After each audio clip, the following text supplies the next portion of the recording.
Hello students, मैं गुलाब सिंह हमारे अपने यूट्यूब चैनल ओजी क्लासेज में आपका एक बार फिर से स्वागत करता हूं।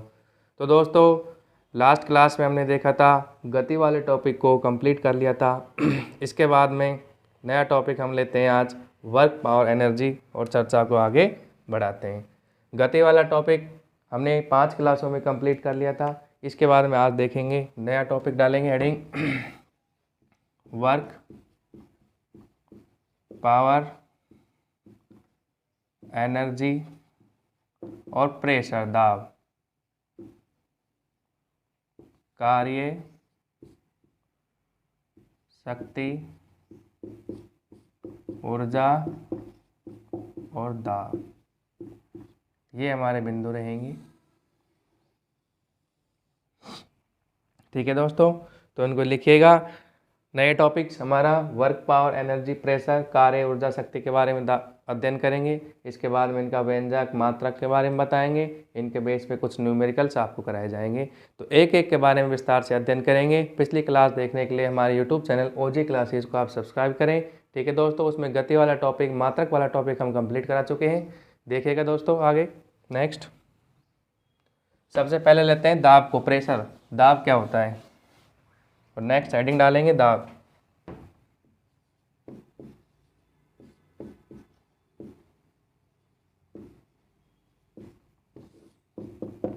तो दोस्तों बात करते हैं दाब क्या होता है।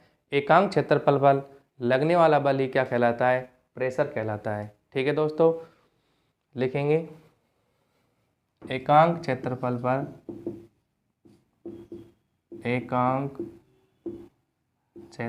पर लगने वाला बल क्या कहलाता है? दाब कहलाता है।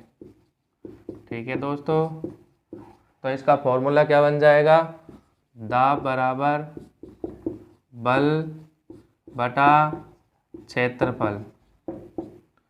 ठीक है दोस्तों, दाब को P से लिखेंगे, F बल क्षेत्रफल A, तो ये P बराबर क्या हो जाएगा? F upon A। तो दाब के बारे में अपने जाना, एकांक क्षेत्रफल पर लगने वाला बल क्या कहलाता है? दाब कहलाता है। दाब P बराबर F अपॉन A। अब इसके मात्रक की बात करते हैं दोस्तों। मात्रक क्या होता है? ठीक है दोस्तों, SI मात्रक क्या होता है? पास्कल। दाब का SI मात्रक तो पास्कल होता है, लेकिन CGS मात्रक की बात करें तो वो क्या होगा? न्यूटन पर मीटर स्क्वायर, क्योंकि बल का मात्रक क्या होता है? न्यूटन, और क्षेत्रफल का मीटर स्क्वायर। तो ये CGS मात्रक हो जाएगा। इसके अलावा एक मात्रक और होता है वायुमंडलीय दाब का, वो क्या होता है? देखिएगा, जो वायुमंडलीय दाब होता है उसका मात्रक क्या होता है? एटमॉस्फेयर होता है। ठीक है दोस्तों,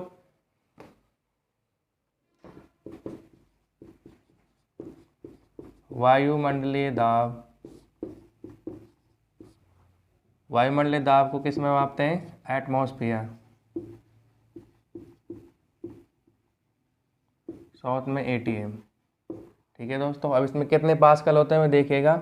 एक ATM बराबर 1.01 इंटू 10⁵ पास्कल। ठीक है दोस्तों, ये आपको याद रखना है। तो वायुमंडलीय दाब को किस में मापते हैं? एटमॉस्फेयर में मापते हैं। जबकि दाब के अन्य मात्रक आपको बताए थे। SI मात्रक क्या होता है? पास्कल। CGS मात्रक क्या होता है? न्यूटन पर मीटर स्क्वायर। ठीक है दोस्तों, इसके बाद में चर्चा को आगे बढ़ाते हैं।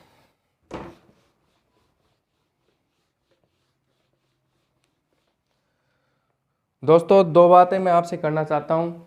आपने सुना होगा जो ऊँट जिसे रेगिस्तान का जहाज कहते हैं, उसके पैर होते हैं जो रेगिस्तान में धंसते नहीं हैं, लेकिन जब अपन एक नुकीली कील को दीवार में ठोकते हैं तो आसानी से धंस जाती है। इसके पीछे क्या रीज़न होते हैं? ठीक है दोस्तों, तो मैं आपको इसके बारे में क्लियर कर देता हूँ कि जो ऊँट के पैर होते हैं उनका क्षेत्रफल क्या होता है? अधिक होता है। और अपन जानते हैं कि दाब P बराबर F अपॉन A। अगर क्षेत्रफल अधिक होगा तो ऊँट के पैर का क्षेत्रफल क्या होता है? अधिक, तो दाब क्या हो जाएगा? कम।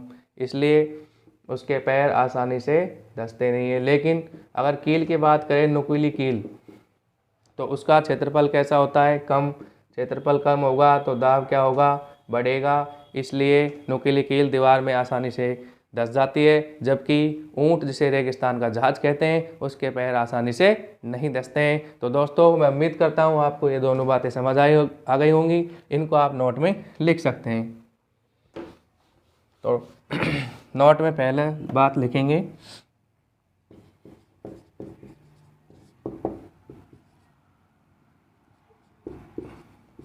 ऊंट के पैर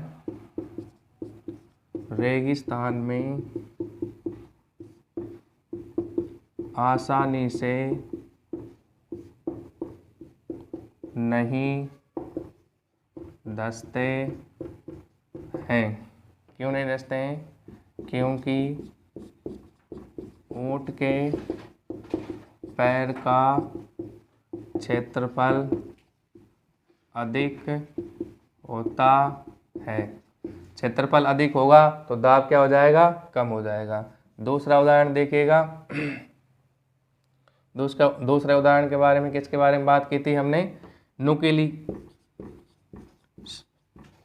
कील दीवार में ठोकने पर आसानी से धंस जाती है। क्यों धंसती है? अभी आपको बताया था, क्योंकि जो नुकीली सुई होती है, नुकीली सुई का क्षेत्रफल कम होता है, और क्षेत्रफल कम होगा तो दाब क्या हो जाएगा? अधिक हो जाएगा। ठीक है दोस्तों, यहाँ तक समझ आया? इसके बारे में आगे देखिएगा।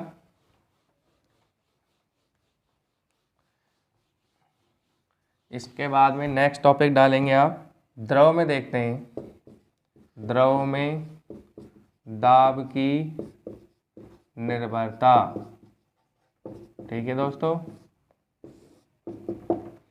तो यहाँ पे मैं आपको बताना चाह रहा हूँ कि जो द्रव होता है उसमें दाब की निर्भरता किस किस पर होती है। तो दोस्तों द्रव में जो दाब होता है वह जो ऊंचाई होती है उसके क्या होता है? समानुपाती। घनत्व d इसके भी क्या होता है? समानुपाती। गुरुत्व त्वरण g इसके भी क्या होता है? समानुपाती। तो दाब P बराबर हो जाएगा h dg। h means height, d means density घनत्व, j मीन्स गुरुत्व त्वरण। देखिएगा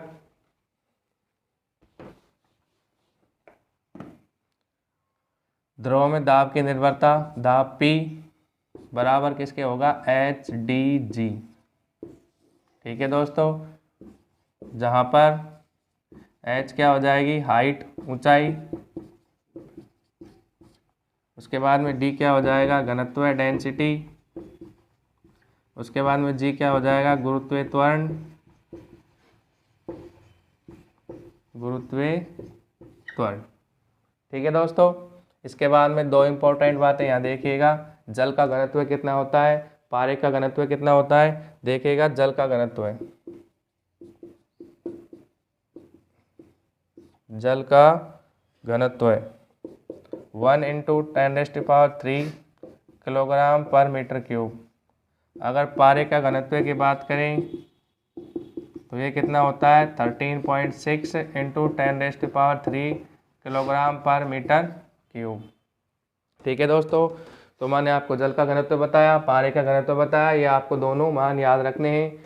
और द्रव में दाब की निर्भरता, दाब P बराबर क्या होता है? h dg। इनका क्या होता है? समानुपाती होता है। h मीन्स ऊंचाई, d मीन्स डेंसिटी घनत्व है, j मीन्स गुरुत्व त्वरण। ठीक है दोस्तों, इसके बाद में दाब के बाद टॉपिक है जो हमारा समाप्त होता है। इसके बाद में नया टॉपिक लेते हैं, कार्य, वर्क। कार्य क्या होता है? ठीक है दोस्तों, देखिएगा कार्य क्या होता है। कोई वस्तु है, ठीक है दोस्तों, किसी वस्तु पर बल लगाने पर यदि उसमें विस्थापन उत्पन्न हो जाता है तो वो क्या कहलाता है? कार्य। किसी वस्तु पर अगर अपन बल लगाएंगे और अगर उसमें विस्थापन उत्पन्न हो गया तो हम इसे क्या कहते हैं? कार्य। या किसी वस्तु पर वही बल लगाने पर अगर उसमें वेग में परिवर्तन हो जाता है तो भी वो क्या कहलाता है? कार्य कहलाता है। तो यहाँ पे एक बात सामने आती है, जो कार्य होता है वो उसके लिए विस्थापन का होना बहुत ज़रूरी है, क्योंकि कार्य W बराबर क्या होता है, बल गुणा विस्थापन। कार्य का मात्रक की बात करें तो वो क्या होता है, जूल या अर्ग होता है। 1 जूल बराबर 10⁻7 अर्ग, ये आपको मैं मात्रक वाले टॉपिक में करा चुका हूँ। ठीक है दोस्तों, तो आज आइए कार्य के बारे में लिखते हैं नोट्स। तो कार्य के बारे में मैंने अभी आपको क्या बताया था, किसी वस्तु पर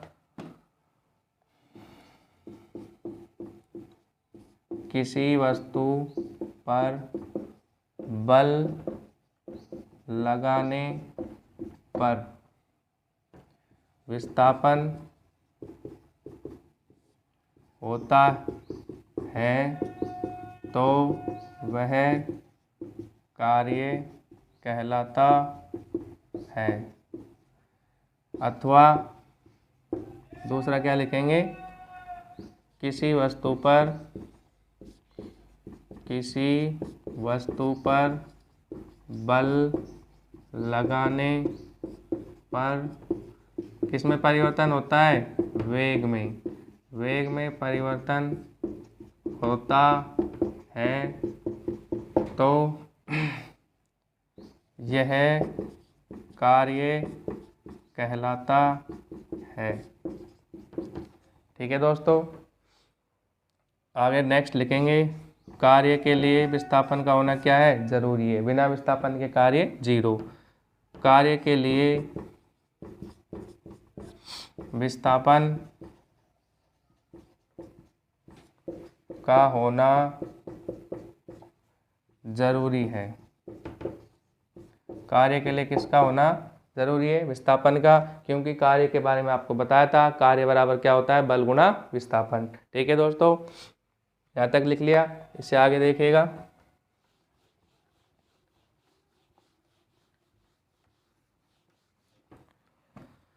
तो कार्य बराबर क्या होता है, बल गुणा विस्थापन।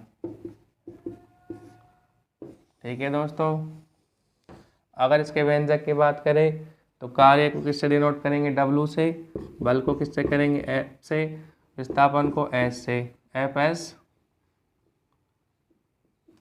cos थीटा, ये इसका व्यंजक होता है। ठीक है दोस्तों, अगर बात करें कि इसका कार्य का मान अधिकतम कब होता है, मिनिमम कब होता है, तो देखिए इसमें आ रहा है cos थीटा। ठीक है दोस्तों, अगर थीटा का मान अपन कितना रखेंगे, 90 डिग्री, तो cos 90 क्या होता है, 1, इसलिए कार्य क्या हो जाएगा, मैक्सिमम। लेकिन अगर cos थीटा बराबर 0 डिग्री रखते हैं, cos 90 0 होता है, सॉरी, cos 90 0, cos 0 क्या होता है, 1, तो थीटा बराबर 0 पर क्या होता है, मैक्सिमम, और 90 पर क्या होता है, 0। ये लिखिएगा आप।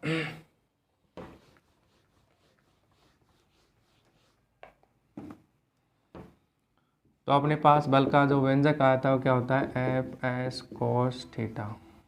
ठीक है, अब देखिए इसमें थीटा बराबर 0 डिग्री पर और थीटा बराबर 90 डिग्री पर, cos 0 क्या हो जाएगा, F बराबर, सॉरी W बराबर, कार्य कर रहे हैं, W बराबर Fs cos 0 डिग्री, यहाँ पर क्या हो जाएगा, Fs cos 90 डिग्री। ठीक है दोस्तों, तो Fs cos 0 डिग्री क्या होता है, cos 0 डिग्री होता है 1, तो ये तो Fs रह जाएगा, W बराबर, ये क्या हो जाएगा, मैक्सिमम। उसके बाद में cos 90 कितना होता है, 0 डिग्री, तो ये क्या हो जाएगा, 0, ये क्या हो जाएगा, मिनिमम। तो दोस्तों जो मैक्सिमम मान होता है वो 0 डिग्री पे होता है, और जो मिनिमम मान होता है वो 90 डिग्री पे होता है। ठीक है दोस्तों, इसके बाद हम बात करते हैं मात्रक की।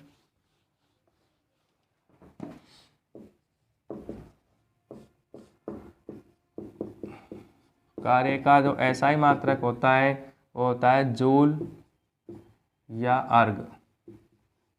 ठीक है दोस्तों, और हमने आपको बताया था 1 जूल बराबर कितना होता है, 10⁻7 अर्ग। तो ये भी आप लिखेंगे, 1 जूल बराबर 10⁻⁷ अर्ग। ठीक है दोस्तों, अगर इसके CGS मात्रक की बात करें तो वो क्या होता है? कार्य का CGS मात्रक न्यूटन इंटू मीटर। ये भी एग्जाम में पूछा हुआ है, क्योंकि कार्य बराबर क्या होता है? W बराबर Fs, बल का मात्रक न्यूटन, इसका मीटर, तो क्या निकल के आ जाएगा? CGS मात्रक न्यूटन मीटर। ठीक है दोस्तों, इसके आगे देखिएगा कार्य के प्रकार। कार्य कितने प्रकार के होते हैं? 3।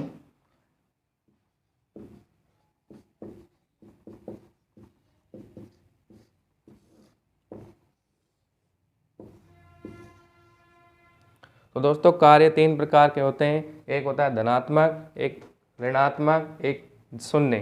तो धनात्मक कब होता है? जब बल की दिशा और विस्थापन की दिशा एक होती है तो किया गया कार्य धनात्मक होता है। ऋणात्मक कब होता है? जब विस्थापन और बल की दिशा विपरीत अलग अलग होती है तो ऋणात्मक कार्य कहलाता है। जीरो कार्य कब कहलाता है?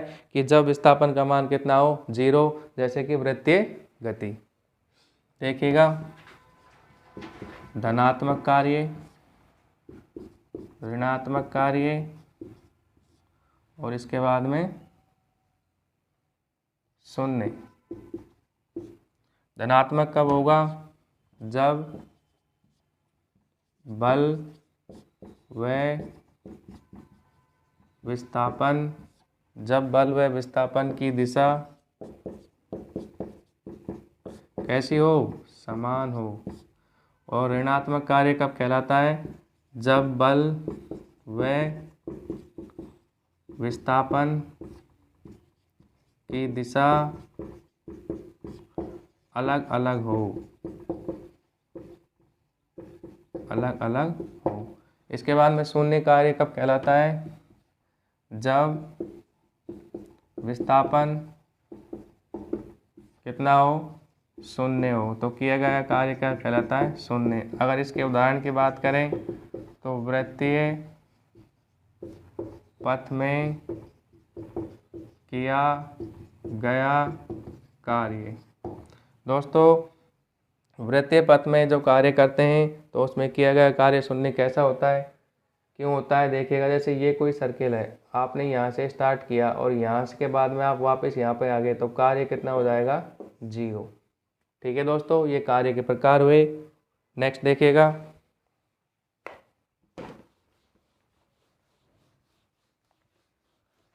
तो दोस्तों आज हमने आपको बताया किसके बारे में?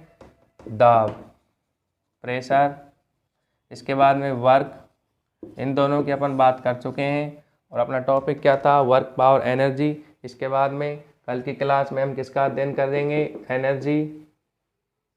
उसके बाद में पावर, शक्ति, इनके व्यंजक निकालेंगे, उनके बेस पे क्वेश्चन कराएंगे। ठीक है दोस्तों, तो आज के लिए इतना ही बहुत है, बाकी कल देखते हैं। आज चर्चा को यहीं पे विराम देते हैं। ठीक है दोस्तों, तो आज आप बताइए कमेंट बॉक्स में हमारी क्लास आपको कैसी लगी, और अन्य क्लास के अपडेट्स पाने के लिए हमारे यूट्यूब चैनल OJ क्लासेस को सब्सक्राइब करें। ठीक है दोस्तों, thank you for watching this video.